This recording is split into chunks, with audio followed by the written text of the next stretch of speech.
মনে করেন আপনার হায়াত 60 বছর। কত বছর? মনে করেন, ফর এক্সাম্পল, চোখ বন্ধ করবেন আজকে বাসায় গিয়ে ঘুমানোর সময়, দোয়া দরুদ পড়ে চোখটা বন্ধ করে ভাববেন আদনান ভাই কথাটা বলে গেছে, একটু ভাবি। এইটুক যদি ভাবতে পারেন আজকে বাসায় গিয়ে, আজকে ওয়াজ আমার সফল ইনশাআল্লাহ। এই যে 200 কিলো আসছি, আবার 200 কিলো যাবো, ইনশাআল্লাহ সফল। কি ভাববেন প্রিয় ভাই? আমিও কিন্তু তরুণ, আমি কিন্তু বুড়া হয়ে যাই নাই। বুড়া হয়ে গেছি এখনো? আচ্ছা, আপনিও তরুণ। তরুণরা একটু ভাবি, চোখ বন্ধ করে ভাববেন যে আল্লাহ পাক আপনাকে সৃষ্টি করেছিলেন আল্লাহর ইবাদত করার জন্য। সূরা জারিয়াত 56 নম্বর আয়াত, ওয়া মা খালাকতুল জিন্না ওয়াল ইনসা ইল্লা লিয়াবুদুন। 1 2 আল্লাহ পাক আপনাকে সৃষ্টি করেছিলেন যাতে করে আল্লাহর দিনটাকে আপনি আল্লাহর জমিনে প্রচার করেন, প্রসার করেন, প্রতিষ্ঠা লাভ করেন। এই দুইটা আপনার কাজ ছিল। এখন আপনার বয়স হয়ে গেছে 30 বা 25, ধরে নেন যে আপনার হায়াত 60 বছর। তার মানে আপনার জীবনে বাকি আছে এখন 30 বছর।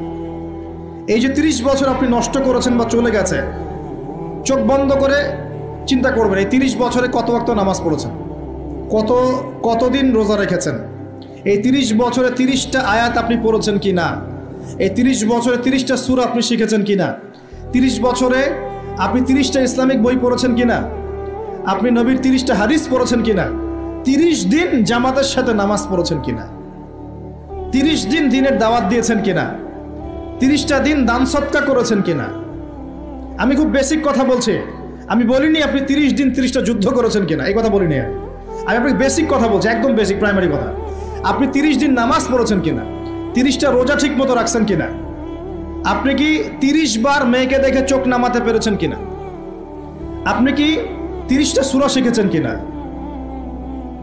30 বার আপনি কি রাসূলের জীবনী পড়েছেন কিনা, তার হাদিস পড়েছেন কিনা, আপনি কি নবী সাল্লাল্লাহু আলাইহি ওয়াসাল্লামের স্ত্রীদের নাম জানেন কিনা, তার জীবনী জানেন কিনা, আকীদা কি জিনিস আপনি জানেন কিনা, 30টা মাসলা মাসাইল আপনি বোঝেন কিনা। আপনি চিন্তা করবেন আজকে, এই একটা চিন্তা আপনার জীবনটাকে বদলে ফেলবে ইনশাআল্লাহ। এই একটা চিন্তাই যথেষ্ট আপনার জীবনকে বদলে ফেলার জন্যে। এই চিন্তাটা আরেকভাবে করবেন, এটা ভাবার পরে আপনি চোখটা খুলবেন, চোখটা খুলে সাদা কাগজ নিয়ে বসবেন, উঠে বসবেন, বসে আপনি লিখবেন। এই যুবক ভাই শোনেন, বসে আপনি লিখবেন। কি লিখবেন? আপনি লিখবেন এই 30 বছরে আপনি কতগুলো গুনাহ করেছেন, আপনার মনে পড়ে কি কি। হয়তোবা, আমি দোয়া করি যেন এমনটা না হয়, তবে হয়তোবা আপনি খুঁজে পাবেন এই 30 বছরে আপনি বেনামাজি ছিলেন, হয়তোবা। দাঁড়ান, 2 আপনি হয়তো দেখবেন আপনি অনেক দিন রমজানের রোজা রাখেন নাই। আপনি দেখবেন হয়তো আপনি দান সদকা তো করেন নাই, রিক্সাওয়ালাকে থাপ্পড়ও দিয়েছেন। আপনি হয়তো দেখবেন যে হলে সিট বুকিংয়ের জন্য হকি স্টিক নিয়ে মারামারি করেছেন। আপনি হয়তো দেখবেন যে 30 বছরে 30টা মেয়ের সাথে সম্পর্ক করা শেষ। আপনি হয়তো দেখবেন যে আপনি অলরেডি পতিতলায় ভিজিট করে চলে আসছেন। আপনি 30 দিন, এই 30 বছরে 30 বার কমপক্ষে এই মাদকের আসরে বসেছিলেন, এবং 30 বছরের বহু সময় আপনি অনলাইনে নষ্ট করেছেন, পর্নোগ্রাফি দেখে নষ্ট করেছেন, গোপনে পাপ করেছেন, হ্যাঁ, আর অনেক কিছুই করেছেন। আপনি হয়তো এটা খুঁজে পাবেন। মিথ্যা বলেছেন, প্রতারণা করেছেন, মাপে কম দিয়েছেন, অন্যের উপর অত্যাচার করেছেন। আপনি আপনার যৌবনকে কাজে লাগিয়ে, এই শক্তিটাকে কাজে লাগিয়ে আপনি ইসলামের বিরুদ্ধাচরণও করেছেন, হয়তো এটাও পাবেন। এই একটা চিন্তা যদি করতে পারেন, এখন আপনার সামনে এখন রাস্তা দুটা। আপনার বাকি বয়স আছে এখন 30 বছর। ওয়াল আসরি, সময়ের কসম। আপনার সময়, আপনার জীবনের সময়টাকে মূল্যায়ন করতে হবে। সময়ের কসম, হয় যদি আমার 30 বছর বাকি থাকে, এখন এই বাকি যে আছে কি না আমিও জানি না, কেউ জানে? অনিশ্চিত পরীক্ষার হল, কেউ জানে না খাতা কখন কেড়ে নেওয়া হবে। আর এটা কারাগারের জীবন, মানে কারাগারে বসে কেউ নিজের মন গড়া পদ্ধতিতে চলতে পারে না, যেরকম রুটিন সেরকম চলতে হয়। কারাগারের জীবনে বসেই আপনি সুদ খাচ্ছেন, কারাগারে বসেই ঘুষ খাচ্ছেন, কারাগারে বসেই জেনা করছেন, কারাগারে বসেই বেনামাজি থাকছেন, কারাগারে বসেই হোয়াটসঅ্যাপে মেসেঞ্জারে মেয়েদের সাথে প্রেম করছেন, কারাগারে বসে। এটা কারাগারের জীবন। তো কারাগারের জীবন যদি বাকি থাকে আর 20-30 বছর, আপনার সামনে এখন রাস্তা 3টা। 1, আপনি কি গতানুগতিক যেভাবে চলেছেন সেভাবেই শেষ করবেন জীবনটা? যদি শেষ করে দেন, তাহলে পৃথিবীর ইতিহাস থেকে আপনার নাম একদিন মুছে যাবে। আপনি একাই কবরে শুয়ে থাকবেন, আপনার আত্মা ইল্লিনে না গিয়ে সিজ্জিনে চলে যাবে। পৃথিবীর কোনো মানুষ আপনাকে মনে রাখবে না, আপনি একা একাই আযাব ভোগ করতে থাকবেন, কেউ আপনাকে বাঁচাতে আসবে না, শেষ। এবং এই আযাব একবার শুরু হলে কোনোদিনও শেষ হবে না, কোনোদিনও না, কবরেও, হাসরেও, বারজাখেও এবং আপনার জাহান্নামেও। এটা একটা অপশন। 2 নম্বর অপশন, আপনি নিজেকে সংশোধন করলেন, সংশোধন করে গতানুগতিক মুসলিম হলেন। গতানুগতিক মুসলিম কেমন? হ্যাঁ, তওবা করেছি, এখন আমি মাশাআল্লাহ 5 ওয়াক্ত নামাজ টুকটাক পড়ার চেষ্টা করি, আমি মিথ্যা কথা বলি না, আমি হালাল খাওয়ার চেষ্টা করি, হ্যাঁ, আমি পার্ট টাইম কিছু দাওয়াতি কাজ করি এবং আমি আমার পরিবার নিয়ে সুখে শান্তিতে বসবাস করার চেষ্টা করছি। আমি কোনো ঝুঁকির মধ্যে যাই না, ঝুঁকিতে যাই না। মানে আমি সৎ কাজেও আদেশ করি কিন্তু ঝুঁকিতে যাই না, মানে কোনো কিছু এমন কোনো কিছু করি না যাতে আমার উপর কোনো বিপদ আসবে, এটাতে আমি যাই না। এটা গতানুগতিক মুসলিম চলছে। আর একটা হচ্ছে সমাজ পরিবর্তনকারী মুসলিম। এরা কেমন? এরা নিজেরা তো জ্ঞান অর্জন করেই এবং জ্ঞান অনুযায়ী আমলও করে, তারা সৎ কাজে আদেশও করে, একই সাথে অসৎ কাজে নিষেধও করে, সত্যটাকে নির্ভীকতার সাথে, সাহসিকতার সাথে, হিকমার সাথে সবার সামনে উপস্থাপন করে, আল্লাহর কাছে দোয়া করে এবং সমাজটাকে পরিবর্তন করে ফেলার চেষ্টা করে। এরা হচ্ছে আহসান, সবচেয়ে উত্তম শ্রেণী। কিভাবে বললাম উত্তম শ্রেণী? নবীজি বলছেন তোমাদের সামনে একটা জামানা আসবে, এটাও শেষ জামানা হাদিস। তোমাদের সামনে একটা জামানা আসবে, জামানা সবরিন, কঠিন সবরের জামানা, ঈমান ধরে রাখা হাতে জ্বলন্ত আগুন ধরে রাখার মতো হবে। ওই সময় যদি তোমরা কেউ আমার সুন্নতের উপর অটল থাকতে পারো, আমার মৃত সুন্নতকে আবার জীবিত করতে পারো, তাহলে 50 জন শহীদ সাহাবীর নেকি পাবে ইনশাআল্লাহ। এরা সমাজ পরিবর্তনকারী মানুষ। আর ইতিহাসে যারা সমাজ পরিবর্তনকারী মানুষ, তাদের জীবনে পরতে পরতে বিপদ আপদ বলা মুসিবত আসবেই। আমার ছোট্ট গবেষণায় 4টা ক্ষেত্র থেকে আসতে পারে যখন আপনি হকের উপর থাকবেন। 1 নাম্বার, প্রথম বাধা চলে আসবে পরিবার থেকে। কোত্থেকে? পরিবার। আপনি গতানুগতিক মুসলিম হলে আপনি সব জায়গায় পার পেয়ে যাবেন, কিন্তু যদি একটু কঠোরতা প্রয়োগ করেন যে আমি একদম কোরআন সুন্নাহর 100% ফলো করতে চাই, আমি এমন না যে নামাজও পড়ি সুদও খাবো, এমন হব না। আমি নামাজও পড়বো, সুদও খাবো না, আমি রোজাও রাখবো, আমি জাকাতও দেব, আমি হজ উমরাও করবো, আল্লাহর বিধানের প্রতি শ্রদ্ধাশীলও থাকবো, চেষ্টা করবো ইসলামটা প্রসার করার প্রতিষ্ঠার চেষ্টা করবো। তখন আপনার প্রথম বাধা আসবে পরিবার থেকে। দাড়ি রাখছো কেন? দাড়ি রাখলে তোমাকে এরকম লাগে। হ্যাঁ, তুমি টাকটির উপরে কাপড় কেন পরলে তোমাকে অমন লাগে। আগে তো গিটার বাজাইতা, আগে তো গান গাইতা, আগে মেয়ে নিয়ে থাকতা, ভালো ছিল, এখন কেন সারাদিন বই নিয়ে পড়ে থাকো, ইসলামিক বই নিয়ে পড়ে থাকো, নামাজ নিয়ে পড়ে থাকো। হ্যাঁ, কি পরিবর্তন হলো! বাবা মার টেনশন, এখন পিতামাতার টেনশন। কেউ এরকম অ্যাডভার্টাইজ বানিয়ে টিভিতে দেখাচ্ছে, এগুলা দেখেন নাই? আগে ছেলে ভালো ছিল, হঠাৎ করে কি পরিবর্তন হয়ে গেল। হ্যাঁ, সুবহানাল্লাহ। আল্লাহর পথে ফিরে আসা মানুষের ক্রাইটেরিয়া এগুলো মেনশন করে বলছে, এগুলো দেখা গেলে যোগাযোগ করবেন স্থানীয় কর্তৃপক্ষের সাথে, ওই ছেলের মধ্যে সমস্যা আছে। আস্তাগফিরুল্লাহ, আস্তাগফিরুল্লাহ। একজন ব্যক্তি গিটার বাজাতো, গান গাইতো, মাদকের সাথে ছিল, মেয়ে নিয়ে ফুর্তি করতো, সেখান থেকে এসেছে নামাজ পড়ছে, এই জন্য কি সে জঙ্গি হয়ে যাবে? এখন সে মাশাআল্লাহ কোরআন তেলাওয়াত করছে, কোরআন বোঝার চেষ্টা করছে, আলেম ওলামার কাছে গিয়ে পরামর্শ করছে, হাদিস পড়ছে, এই জন্য কি সে জঙ্গি হয়ে গেছে? পশ্চিমারা যা গিলায় আমরা তাই গিলি, পশ্চিমারা যা গিলায় আমরা তাই গিলবো কেন? ওদের কাছে কিসের জ্ঞান আছে? পশ্চিমাদের কাছে কোরআনের জ্ঞান আছে, হাদিসের জ্ঞান আছে। ও সিলেক্ট করে দিবে যে কোনটা জিহাদ আর কোনটা জঙ্গিবাদ। আশ্চর্য একটা ব্যাপার। কোরআন এবং সুন্নাহর চর্চা যদি মুসলিমরা করে, তাহলে কি তারা সন্ত্রাসী হয়ে যাবে? ওরা তো চাইবেই যেন আমরা এই কাজগুলো না করি, ওরা তো চাইবেই যাতে আমরা কোরআন সুন্নাহর চর্চা না করি। ওরা যা বলে সেই ভাষায় আমরা কথা বলা শুরু করেছি। ওরা বলছে, একটু পরে আমি বুঝাচ্ছি আপনাদেরকে, ওরা বলেছে যে জ্ঞান সেটাই, ভালো করে বোঝেন, জ্ঞান সেটাই যেটা পরীক্ষা নিরীক্ষা, যুক্তি বিজ্ঞান, দর্শন দিয়ে লাভ করা যায়। আর আমরা বলছি আল্লাহর ওহী হচ্ছে চূড়ান্ত জ্ঞান। আল্লাহর ওহী কি? চূড়ান্ত জ্ঞান। এই যে জ্ঞানতাত্ত্বিক পার্থক্য, ওরা যা দেখে না তাতে বিশ্বাস করে না, এই কারণে তারা জিনে বিশ্বাস করে না, আত্মায় বিশ্বাস করে না, আল্লাহ বিশ্বাস করে না, ফেরেশতায় বিশ্বাস করে না, পরের আগের আসমানি কিতাবে বিশ্বাস করে না, নবী রাসূলে বিশ্বাস করে না, কবরের আযাব, জান্নাত জাহান্নাম, মিজান, ফজিলত কোনো কিছু বিশ্বাস করে না। কেন করে না? ওদের এপিস্টেমোলজি হচ্ছে, জ্ঞানতাত্ত্বিক দর্শন হচ্ছে যা দেখি না বিশ্বাস করি না। আর ওই দর্শনটা আমরা কাট পেস্ট করে নিয়ে আমাদের ছোট ছোট বাচ্চাদেরকে এখন গিলাচ্ছে এইগুলো। এখন ওই দর্শন কেন ফলো করব আমরা? আমাদের দর্শন হচ্ছে চূড়ান্ত জ্ঞান কার পক্ষ থেকে আসে? আল্লাহর পক্ষ থেকে আসে। আল্লাহ যা সত্য বলেছেন তাই সত্য, আল্লাহ যা মিথ্যা বলেছেন তাই মিথ্যা। আল্লাহর ওহী চূড়ান্ত সত্য মিথ্যার মানদণ্ড, মানুষের যুক্তি বিজ্ঞান দর্শন নয়। এই জায়গায় তো পার্থক্য, সে করেই তো পার্থক্য। এই জ্ঞানতাত্ত্বিক সংজ্ঞায় পার্থক্য বলেই তো আপনাকে ডারউইনের মতবাদ পড়াচ্ছে, কারণ সে তো বিশ্বাসই করে না যে মানুষকে আল্লাহ সৃষ্টি করেছে।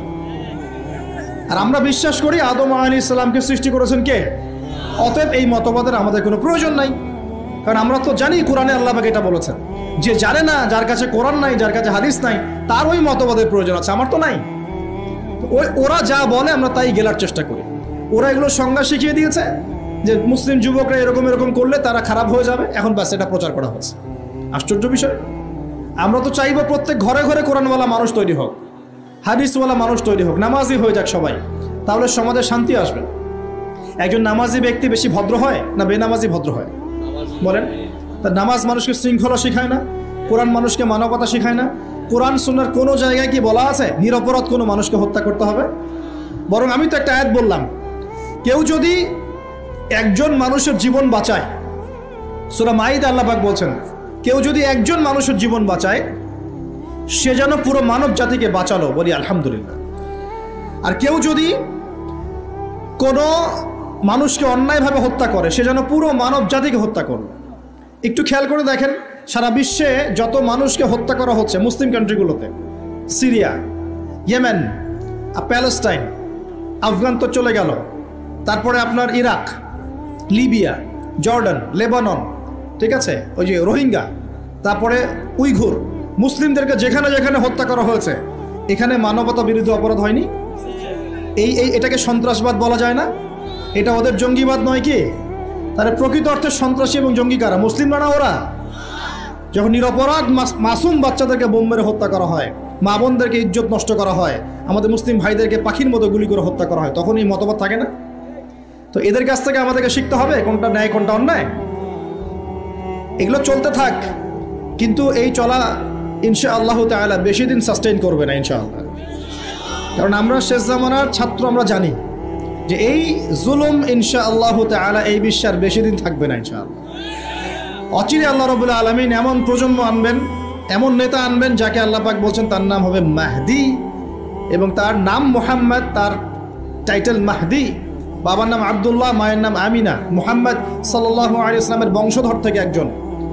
তার সাথে আল্লাহ পাক ঈসা আলাইহিস সালামকে পাঠাবেন, এবং তিনি এই পুরো জুলুমের শেকড়টাকে এমনভাবে উপরে ফেলবেন যে 40 বছর তার ন্যায় এবং ইনসাফের শাসন না আসা পর্যন্ত কিয়ামত হবে না ইনশাআল্লাহ। অতএব সামনে অপেক্ষা করছে এই বিজয়ের দিন। খুশি হচ্ছেন না বেজার হচ্ছেন? ইনশাআল্লাহ তাআলা এই দিন আমরা দেখে যেতে পারি না পারি, এই মেসেজটা তো পৌঁছে দিতে পারি যে সামনে এটা আসছে ইনশাআল্লাহ। আমাদেরও কিছু দায়িত্ব আছে, আমি সেদিকে পরে আসবো ইনশাআল্লাহ। প্রিয় ভাইরা, একটা কথা খালি বললাম এখানে, যে সময়টাকে মূল্যায়ন করতে আল্লাহ পাক আপনাকে পরামর্শ দিয়েছেন। এখন আপনার সামনে সবচেয়ে বেস্ট অপশন কোনটা? আপনি পাপগুলোর লিস্ট করে 2 রাকাত নামাজ পড়বেন, সুন্দর করে ওযু করে চোখের পানি ছেড়ে দিয়ে আল্লাহকে বলবেন, আল্লাহ এই 30 বছর আমি যত পাপ করেছি, যত পাপ আল্লাহ করেছি, জেনে করেছি না জেনে করেছি, বুঝে করেছি না বুঝে করেছি, প্রকাশ্যে করেছি গোপনে করেছি, যত পাপ আল্লাহ হয়েছে আমার দ্বারা, আল্লাহ তুমি সমস্ত পাপকে মাফ করে দাও। বলবেন আল্লাহুম্মা গফিরলি মা কদ্দামতু ওয়া মা আখখারতু ওয়া মা আসরারতু ওয়া মা আ'লানতু ওয়া মা আনতা আ'লামু বিহি মিন্নি আনতাল মুকদ্দিম ওয়া আনতাল মুআখির ওয়া আনতা আলা কুল্লি শাইইন কাদির। এটা একটা দোয়া। অথবা বলবেন আল্লাহুম্মা আনতা রাব্বি লা ইলাহা ইল্লা আনতা খালাকতানি আনা আবদুকা ওয়া আনা আলা আহদিক ওয়া ওয়া'দিকা মাস্তাতা'তু আউযু বিকা মিন শাররি মা صنعت أبوء لك بنعمتك علي وأبوء بذنبي فاغفر لي فإنه لا يغفر الذنوب إلا أنت। এটাও পারেন না, বলবেন আল্লাহুম্মা ইন্নী যালামতু নাফসি যুলমান কাসীরান ফাগফির লি মাগফিরাতান মিন ইনদিকা ওয়ারহামনি ইন্নাকা আনতাল গফুর। এটাও পারেন না, বলবেন রব্বিগফিরলি রব্বিগফিরলি। এটাও পারেন না, বলবেন রব্বিগফির ওয়ারহাম ওয়া আনতা খায়রুর রাহিমিন। রব্বিগফির ওয়ারহাম ওয়া আনতা খায়রুর রাহিমিন। আমার সাথে বলেন রব্বিগফির ওয়ারহাম ওয়া আনতা খায়রুর রাহিমিন। এতটুকু অন্তত বলবেন, বলে চোখের পানি ছেড়ে দিয়ে আপনি তওবা করবেন ইনশাআল্লাহ তাআলা। আল্লাহ পাক কি বলছেন শোনেন। আল্লাহ পাক বলছেন সূরা ফুরকানের শেষের দিকে, আল্লাহ পাক বলছেন ইল্লা মান তাবা, যে ব্যক্তি তওবা করে ফিরে আসবে, ওয়া আমানা, এবং ঈমান নিয়ে আসবে, ওয়া আমিলা আমালান সালিহান, এবং শতামল সম্পাদন করা শুরু করবে, মানে এরপর আর খারাপ কাজ করবে না, বাকি জীবন ভালো কাজ করবে। আল্লাহ পাক বলছেন উলাইকা উলাইকা ইল্লা মান তাবা ওয়া আমানা ওয়া আমিলা আমালান সালিহান ফাউলাইকা ইউবাদদিলুল্লাহু সাইয়্যাতিহিম হাসানাত। এরাই সেই ব্যক্তি, এরাই সেই সব মানুষ যাদের সমস্ত গুনাহকে আল্লাহ পাক নেকি দিয়ে পরিবর্তন করে দেবেন ইনশাআল্লাহ। শুধু গুনাহ মাফ করে দিবেন না, আল্লাহ পাক বলেছেন শুধু গুনাহ মাফ করব না, যদি গুনাহ হয়ে থাকে 1 কোটি, আল্লাহ পাক 1 কোটি নেকি দিয়ে পরিবর্তন করে দিবেন ইনশাআল্লাহ। কিসের অপেক্ষা তাহলে এখন? আজকে কোনো অপেক্ষা হবে? আজকে রাত্রে ইনশাআল্লাহ তওবা করে, এখনই তওবা করে ফেলবো ইনশাআল্লাহ। ওয়াজ শুনে বাসায় গিয়ে জায়নামাজে বিছিয়ে 2 রাকাত নামাজ পড়ে খাস তওবা করে, এভারেজ মুসলিম হওয়ার তওবা করব না। কিরকম মুসলিম হওয়ার তওবা করব? যে মুসলিমরা সমাজ পরিবর্তন করে দিয়েছে ওই মুসলিম হওয়ার চেষ্টা করবো ইনশাআল্লাহ। এটা করতে গেলে কি লাগবে? ফার্স্ট অফ অল আপনাকে জ্ঞান অর্জন করতে হবে। কি করতে হবে? প্রচুর পড়াশোনা করতে হবে। জ্ঞানের বিপ্লব চাই, জ্ঞানের পুরো বিপ্লব চাই। তারপরে বেশি বেশি নেক আমল করতে হবে নবীর সুন্নাহ অনুযায়ী। এরপর হালাল খাইতে হবে। তারপরে আদর্শ পরিবার করতে হবে, নিজের পরিবারে পর্দা সালাত কায়েম করতে হবে। তারপরে সমাজে সৎ কাজে আদেশ করবেন, অসৎ কাজে নিষেধ করবেন। এই যে মানব কল্যাণমূলক কাজ করবেন, সবার সাথে ঐক্যবদ্ধ থাকবেন, বিভক্ত হবেন না, সবার কল্যাণ চাবেন, কারো অকল্যাণ চাবেন না, কারোর সাথে হিংসা বিদ্বেষ গীবত তোহমতের মধ্যে যাবেন না, সমালোচনা সংস্কৃতির মধ্যে যাবেন না। আল্লাহওয়ালা আত্মশুদ্ধিওয়ালা মানুষের কাছে থাকবেন। পলিটিশিয়ানদের সাথে ভালো সম্পর্ক রাখবেন, তাদেরকে নিয়ে দিনের কাজ করবেন, তাদেরকে বাদ দিয়ে দিনের কাজ করবেন না, তাদেরকে নিয়ে দিনের কাজ করবেন। এবং তাদের মধ্যে যারা সৎ, যারা তাদেরকে ভোট দিবেন। সমস্যা কি? ডেমোক্রেসি 100% ইসলামিক পদ্ধতি কিনা সেটা পরের প্রশ্ন। এখান থেকে আপনি এখন বের হতে পারছেন না, তার মানে এখান থেকে স্কিপ করা আপনার পক্ষে পসিবল হচ্ছে না। তাহলে যে ব্যক্তি সৎ তাকে কমসে কম নিযুক্ত করেন। সমস্যা কোথায়? তার দ্বারা কিছুটা হলেও তো উপকার হবে। মানে নাই মামার চেয়ে তো কানা মামা ভালো নাকি? খেলাফত তো কায়েম করতে পারছেন না, পারছেন? তাহলে যে পদ্ধতির মধ্যে তুলনামূলক কিছু সৎ মানুষ আছে ওই মানুষগুলোকে নিয়ে আসেন। সমস্যা কোথায়? ইনশাল্লাহ তারাও দিনের জন্য কাজ করবে। আমরা একটা ঐক্যবদ্ধ জাতি হিসেবে বিশ্বের বুকে মাথা তুলে দাঁড়াবো ইনশাআল্লাহ। ইনশাআল্লাহ আমি খুব স্বপ্ন দেখি, আমি খুব আশা পোষণ করি। আর স্বপ্ন দেখতে হয়, স্বপ্নই আপনাকে ঘুমাতে দিবে না। স্বপ্ন কি? স্বপ্ন দেখতে হয়। স্বপ্ন নিয়ে তো মানুষ বাঁচে। একটা উন্নত জাতি গঠনের এবং সব দিক থেকে সমৃদ্ধ একটা দেশ গঠনের স্বপ্ন আমরা সবাই দেখব, কেন দেখব না? এই স্বপ্ন নিয়ে আমরা বাঁচবো, ইসলামিকভাবে গড়ব, যাতে বিশ্বের বুকে আমাদের দেশটা মাথা তুলে দাঁড়াতে পারে ইনশাআল্লাহ। মাথা তুলে দাঁড়াবো মানে কাতার একটা ছোট্ট কান্ট্রি না, ঢাকা শহরের সমানও হয়তো না। কাতার এত ছোট কান্ট্রি, এই ছোট্ট একটা কান্ট্রি সারা বিশ্বের বড় বড় অ্যাফেয়ার্সের মধ্যে মাথা ঢুকাচ্ছে। আপনারা কি জানেন যে আমেরিকার সাথে তালেবানদের যে মিউচুয়াল আত্মসমর্পণের বা মিউচুয়াল যেটা হয়েছে সন্ধি, যেটা আমরা বলি যুদ্ধবিরতি, বলা যায় যে আমেরিকার পরাজয় এবং তাদের বিজয়, এটাই বলা যায়। তো এখানে সবচেয়ে ভালো ভাইটাল রোল কে প্লে করেছেন জানেন? এই কাতার। ছোট্ট একটা কান্ট্রি। কাতার হচ্ছে আমাদের আয়তন অনেক বড়। ওই যে বলেছি উত্তর কোরিয়া ছোট্ট কান্ট্রি, মাথা পিছু আয় আমাদের চাইতেও কম। কোনো সময় মিসাইল বানিয়ে রেখে দিয়েছে, আমেরিকা ভয়ে তার সামনে যেতে পারে না। খেয়াল করেছেন? আয়তন কিছুই না।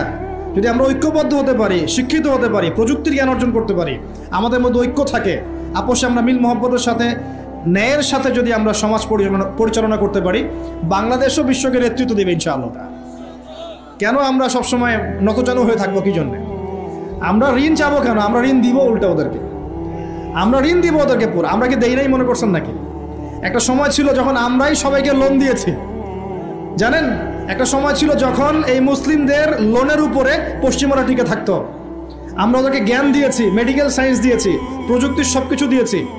ওই মঙ্গোলিয়ানরা যখন আক্রমণ করেছিল বাগদাদ হালাকু খায়ের সময়, তখন আমাদের একটা অধঃপতন ঘটেছে। অনেক জ্ঞান, অনেক সম্পদ নষ্ট হয়ে গেছে। তারপর যখন ক্রুসেড শুরু হলো, ক্রুসেড ব্যাক টু ব্যাক 3-4টা ক্রুসেড হয়েছে, এই ক্রুসেডগুলোতে মুসলিমদের কিছুটা অধঃপতন হয়েছে। এরপর যখন অটোম্যানরা রাশিয়ার পক্ষ নিয়েছে, আর প্রথম বিশ্বযুদ্ধে যখন ব্রিটেন জয়লাভ করে, তখন মুসলিমদের অধঃপতন শুরু হয়েছে। এর আগ পর্যন্ত মুসলিমরা সারা বিশ্বকে শাসন করেছে। আমাদের ইতিহাস ভুলে গেলে চলবে না। স্বপ্ন দেখেন, ইতিহাস পড়েন। আল্লাহ পাক সময়ের মূল্যায়ন করতে বলেছেন। প্রিয় ভাইরা, ইতিহাস পড়েন, কোরআনের হিস্ট্রি পড়েন, বিশ্বের হিস্ট্রি পড়েন, নিজের সময়কে মূল্যায়ন করেন। আজকেই তওবা করেন, ফিরে আসেন এবং দিনের জন্য কাজ করার প্রত্যয় ব্যক্ত করেন। আল্লাহ পাক তৌফিক দান করুন। এই সময়ের কসম করে আল্লাহ বলছেন সবাই ক্ষতির মধ্যে আছে। সবাই বলতে কারা? সবাই বলতে সেই সব মানুষ বাদ দিয়ে যারা 4টা গুণ অর্জন করবে। কয়টা গুণ ভাই? মাত্র 4টা গুণ। কয়টা গুণ? এই 4টা গুণ একসাথে অর্জন করতে পারবো ইনশাআল্লাহ? ওয়াদা করছি পারবো ইনশাআল্লাহ, চেষ্টা করবো তো ইনশাআল্লাহ। শুনে নেন, সংক্ষিপ্ত করে বলছি। এক, আমাদের সবাইকে মুমিন হতে হবে। ইল্লাল্লাযীনা আমানু, যারা ঈমানদার। ঈমানদার কারা? উত্তর হাদিসে জিবরিলের মধ্যে আছে। নবী সাল্লাল্লাহু আলাইহি ওয়াসাল্লামকে জিবরাইল আলাইহিস সালাম জিজ্ঞাসা করছেন, আখবিরনি আনিল ঈমান, হে নবী আমাকে ঈমান সম্পর্কে বলুন। এই জায়গায় একটু ভালো করে বোঝেন, এখানে বর্তমান যে শিক্ষা ব্যবস্থা নিয়ে যে কথাটা উঠেছে এর একটা গোড়ার সমস্যা চলে আসবে, একটু ভালো করে বোঝেন এই জায়গাটা। জিবরাইল আলাইহিস সালাম বলছেন, হে মুহাম্মদ সাল্লাল্লাহু আলাইহি ওয়াসাল্লাম, আল ঈমান, ঈমান হচ্ছে আন তুমিনা বিল্লাহ, তুমি আল্লাহতে বিশ্বাস করবে। এক, ওয়া মালাইকাতিহি, ফেরেশতাগণে বিশ্বাস করবে। দুই, তিন, ওয়া কুতুবিহি, আসমানি কিতাবসমূহে বিশ্বাস করবে। চার, ওয়া রুসুলিহি, রাসূলগণে বিশ্বাস করবে। পাঁচ, ওয়াল ইয়াউমিল আখির, পরকালে বিশ্বাস করবে। ছয়, ওয়াল কদরি খাইরি ওয়া শাররি, তাকদীরের ভালো মন্দে বিশ্বাস করবে। একটু মনোযোগ দিয়ে দেখেন, ঈমানের 6টা পিলার কি ছোঁয়া যায়? এগুলো কি কঠিন? এগুলো কি তরল? এগুলো কি বায়বীয়? এগুলোকে কি জ্ঞানের সংজ্ঞায় ফেলা যায়? ঈমানের 6 পিলারকে চোখে দেখা যায়, স্পর্শ করা যায়? ঈমানের 6 পিলার, এই 6টা পিলার, এই 6টা পিলারকে কি ল্যাবরেটরিতে ল্যাবে বসে প্রমাণ করা যাবে? এই 6টা পিলারকে কি যুক্তি, বিজ্ঞান, দর্শনের মানদণ্ডে বিচার করা যাবে? যাবে না। আল্লাহ পাক বলছেন, আলিফ লাম মিম যালিকাল কিতাব লা রাইবা ফি হুদাল লিল মুত্তাকিন। মুত্তাকি কারা? আল্লাযীনা ইউমিনুনা বিল গায়বি, যারা এই গায়েবে বিশ্বাস করে। ঈমানের 6 পিলার সবই গায়েব। এই গায়েবে অদৃশ্য বিশ্বাস না করতে পারলে আপনি মুমিন হতে পারবেন না। তো আমাদের বিলিভ, আমাদের বিশ্বাসের ভিত্তিটা হচ্ছে অদৃশ্য। আমাদের বিশ্বাসের ভিত্তি কি? অদৃশ্যের জগৎ, গায়েবের জগৎ। আর পশ্চিমাদের বিশ্বাসের জগৎ হচ্ছে দৃশ্যমান জগৎ। এ কারণেই তাদের শিক্ষা সিস্টেমগুলো সব দৃশ্যমান জিনিসে বিশ্বাস করে, অদৃশ্য বিশ্বাস করে। এই কারণেই তারা এই সব মতবাদগুলোকে বইপত্র নিয়ে আসে। এই ডারউইনের মতবাদ বলেন, এই যে আপনার এটা কি অ্যাস্ট্রোনমিক্যাল ইয়েগুলো বলেন, নাসার গবেষণাগুলোকে বলেন, মঙ্গলের এটা খুঁজতেছে, চাঁদে ওইটা খুঁজতেছে। মানে ওরা চোখে যা দেখবে এটা বিশ্বাস করবে, চোখে যা দেখি না বিশ্বাস করবো না। আর ওই মতবাদটাকে তারা জোর করে মুসলিমদের উপর চাপাতে যাচ্ছে। এই কারণেই মুসলিমদের বইপত্রের মধ্যে এখন এগুলো ঢুকে যাচ্ছে, এই মতবাদগুলো ঢুকে যাচ্ছে। তাহলে সমস্যা কিন্তু গোড়ায়। আমাদের কাছে জ্ঞানের সংজ্ঞা হচ্ছে জ্ঞান আল্লাহর পক্ষ থেকে আসে। আল্লামাল ইনসান মা লাম ইয়ালাম, আমি মানুষকে সেই জ্ঞান শিক্ষা দিয়েছি যা মানুষ জানতো না। আল্লাহ বলছেন আমি শিক্ষা দিয়েছি, মানুষ জ্ঞানী ছিল না, আমি শিক্ষা দিয়েছি। আল্লাহ বলছেন ওয়াকুলিল হাক্কু মির রাব্বিকুম, সূরা কাহফ 29 নম্বর আয়াত। আল্লাহ বলছেন হক সেটাই, জ্ঞান সেটাই যা তোমার রবের পক্ষ থেকে নাজিল হয়। আল্লাহ বলছেন ফালা তাকুনান্না মিনাল মুমতারিন, এই হক আল্লাহর পক্ষ থেকে আসে, তুমি সন্দেহ পোষণ করো না। ওদের জ্ঞানের সংজ্ঞা জ্ঞান দেখা যায়, ছোঁয়া যায়, উপলব্ধি করা যায়, এর আলোকে জ্ঞান তারা নির্ধারণ করে। আমরা বলছি জ্ঞান হচ্ছে আল্লাহর পক্ষ থেকে আসে। এটাকে আমরা ফিলোসফির ভাষায় বলি এপিস্টেমোলজিক্যাল একটা ডিফারেন্স, মানে জ্ঞানতাত্ত্বিক পার্থক্য। এই কারণেই শিক্ষা ব্যবস্থায় এই দ্বৈনতা দেখা দিচ্ছে। ওদের শিক্ষা ব্যবস্থা এরকম, চোখে যা দেখবে তা বিশ্বাস করবে, চোখে যা দেখবে না বিশ্বাস করবে না। আর আমাদের শিক্ষা ব্যবস্থার ভিত্তি হচ্ছে অদৃশ্য, গায়েবে আমরা বিশ্বাস করি। আল্লাহ গায়েব, দেখি নাই, বিশ্বাস করি। ফেরেশতা বিশ্বাস করি, আসমানি কিতাব বিশ্বাস করি, নবী রাসূল বিশ্বাস করি, পরকাল বিশ্বাস করি, আপনার ভাগ্যে বিশ্বাস করি। এগুলো বিশ্বাস না করলে আপনি মুমিন হতে পারবেন না। আর আল্লাহ পাক বলছেন মুমিন না হলে ক্ষতির মধ্যে আছো, সময়ের কসম। প্রথম শর্ত মুমিন হতে হবে, মনে বিশ্বাস করতে হবে, মুখে স্বীকার করতে হবে, কাজেও বাস্তবায়ন করতে হবে। এই পার্থক্যের কারণেই শেকড়ের সমস্যা হয়েছে। এখন ডালপালা নিয়ে আমরা নাড়াচাড়া শুরু করেছি। এইটা কেন, ইতিহাস কেন বিকৃত হচ্ছে, কেন ডারউইনের মতবাদ, কেন এই কেন সেই, এর শেকড়টা হচ্ছে এখানে। এখানে জ্ঞানতাত্ত্বিক পার্থক্য আছে। তো ওরা জ্ঞানের সংজ্ঞা যা বোঝে, আমাদের সংজ্ঞা তা নয়। আর ওদের বুঝটাকে জোর করে চাপিয়ে দেওয়া হচ্ছে আমাদের উপরে। That's all. এখন সলিউশন কি? সলিউশন হচ্ছে আপনাকে বিকল্প সিলেবাস চিন্তা করতে হবে। এমন সিলেবাস যেখানে জেনারেল এবং ইসলামিক শিক্ষার সমন্বয় থাকবে এবং সেগুলোকে পড়ানোর মতো মুত্তাকি টিচারও থাকতে হবে। এরকম ইনস্টিটিউশন থাকতে হবে, বা যেগুলো আছে সেগুলোর মধ্যে নতুনত্ব, সিলেবাসে নতুনত্ব এনে, সংস্কার এনে ইনপুট করতে হবে। অথবা উপরের লেভেল থেকে কোনো উদ্যোগ গ্রহণ করলে ইনশাআল্লাহ সমস্যা সলভ হয়ে যাবে। আর আমরা আশা করি আমাদের ঊর্ধ্বতন কর্তৃপক্ষ যারা আছেন তারা জোর করে আমাদেরকে এগুলো চাপিয়ে দিবেন না ইনশাআল্লাহ। আমরা আশা করি তারা এগুলোর ব্যাপারে সচেতন হবেন এবং এই অনইসলামিক শিক্ষাগুলোকে আমাদের সোনামণিদের বই থেকে দূর করবেন ইনশাআল্লাহ। বিশ্বাস করেন, একটা বছর সময় লাগবে না, 1 বছর লাগবে না ইনশাআল্লাহ। 1 বছরের মধ্যে পুরো শিক্ষা সিস্টেমকে ঢেলে সাজানো সম্ভব। প্রত্যেক প্লে গ্রুপ থেকে শুরু করে মাস্টার্স পর্যন্ত প্রত্যেক সেকশনে জেনারেল শিক্ষার সাথে ইসলামিক শিক্ষাকে সমন্বয় করা সম্ভব। 1 বছর লাগবে না ইনশাআল্লাহ। এই সৎ উদ্যোগ যদি কেউ নিতে পারে, আমি দোয়া করি আল্লাহ পাক তৌফিক দান করুন, পুরো জাতির জন্য কল্যাণকর হবে ইনশাআল্লাহ। আমার ছেলে ডক্টর হবে, হাফেজে কোরআনও হবে ইনশাআল্লাহ, কি সমস্যা? হতে পারবে না? আমার ছেলে পলিটিশিয়ান হবে, সমাজকে নেতৃত্ব দিবে, সে আলেমও হবে ইনশাআল্লাহ, কি সমস্যা? একজন ইমাম সাহেব, মুফতি সাহেব, তিনি অর্থনীতির জ্ঞান রাখবেন, কি সমস্যা? কোনো সমস্যা? একজন মুহাদ্দিস মুফতি যারা ফারেগ হয়ে বের হচ্ছেন, তারা বিশ্ব রাজনীতি সম্পর্কে জ্ঞান রাখবেন, কোনো সমস্যা? সব কিছু আমাদের পড়াশোনা করতে হবে, তারপরে আমরা যে যার সেকশন ভাগ করে নিব ইনশাআল্লাহ আজ্জা ওয়া জাল্লা। ওয়াহাবীদের পক্ষ থেকে কোনো দলিল প্রমাণ নাই, এরকম যদি কোনো আমল কেউ করে, এরকম কোনো আকীদা কেউ পোষণ করে, সেটা হবে বেদাতি আমল, বেদাতি আকীদা। বোঝা যাচ্ছে কথা? বেদাতি আমল আকীদায় কেউ লিপ্ত থাকলে তার আমল কবুল হবে না, তার আমল কবুল হবে না, তার আমলকে আল্লাহ পাক ধুলো বানিয়ে দিবেন, হাউজে কাউসারের পানি পাবে না, নবীজি সুহকান লিমান গায়্যারা বা'দি বলে তাড়িয়ে দিবেন এবং জাহান্নামে যেতে হবে। বেদাত যে করে সে তো অপরাধী, যে বেদাতিকে সম্মান পর্যন্ত করে তার উপর আল্লাহ পাক লানত করেছেন, ফেরেশতা লানত করবে। কথা বুঝতে পারছেন? মান আহদাসা হাদাসান, কেউ যদি কোনো বেদাত করে, আও আওয়া মুহাদিসান, নিজে বেদাত করে না কিন্তু বেদাতিকে আশ্রয় দেয় বা সম্মান প্রদর্শন করে, ফাআলাইহি লানাতুল্লাহি ওয়া মালাইকাতিহি ওয়ান নাসি আজমাইন, তার উপরে আল্লাহ, ফেরেশতা, পুরো মানব জাতির অভিশাপ বর্ষিত হবে বলে নাউযুবিল্লাহ। অন্য হাদিসে আছে, সে যেন ইসলামকে ধ্বংস করার ব্যাপারে সাহায্য করবে। অতএব এই স্রোতে গা ভাসাবেন না, স্রোতে গা ভাসিয়ে দিবেন না। যে আমলের দলিল আছে, প্রমাণ আছে, এগুলোই আমলে সলেহ। যেগুলো দলিল প্রমাণ নাই, মানুষ বানিয়ে নিয়েছে, এগুলো আমলে সলেহ নয়, এগুলো করলে উল্টা গোনা হবে। নবীজি বলছেন একটা হাদিসে যে ফামান রাগিবা আন সুন্নতি ফালাইসা মিন্নি, কেউ যদি আমার সুন্নত থেকে মুখ ফিরিয়ে নেয়, সে আমার উম্মতের অন্তর্ভুক্ত না। কুল্লু বেদাতিন দালালা, প্রত্যেকটা বেদাত ভ্রষ্টতা, ওয়া কুল্লু দালালাতিন ফিন্নার, প্রত্যেক ভ্রষ্টতার পরিণাম হবে জাহান্নাম। যে আমলটা করবেন চেক করে দেখবেন দলিল প্রমাণ আছে কি নাই। এখন যদি দেখেন সমাজের সব মানুষই বেদাত করে, আপনি কি করবেন? এখন বলবেন সামাজিকতার খাতির আমিও করি, তাহলে ওই সমাজ যদি জাহান্নামে যায় আপনাকেও যেতে হবে। নাউযুবিল্লাহ। ইসলাম সামাজিকতা দেখে চলে না, ইসলাম চলে কোরআন এবং হাদিস দেখে। সুন্নত সামাজিকতার ধার ধারে না, সুন্নত ধার ধারে দলিলের।